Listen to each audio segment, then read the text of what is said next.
Hello guys, अमरखान blog channel में आपका स्वागत है।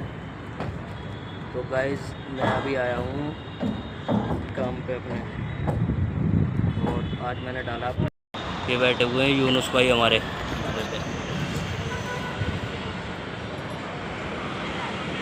ब्लू कलर हो रहा और अभी साइड करेगा। अभी मुझे इस पे भी करना है, प्राइमर लगा के एपेक्स करना है इस पे बाउंड्री पे।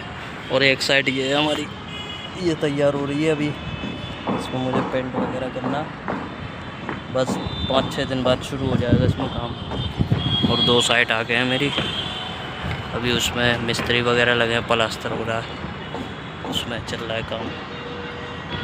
और ये सारा शोरूम वगैरह थे यहाँ पे, अवैध कब्जे की ज़मीन थी, सारा बुलडोज़र चल चुका है इधर। अब ये अपना भोपरा वाला रोड, इधर है भोपरा अपना, और इधर है खजूरी।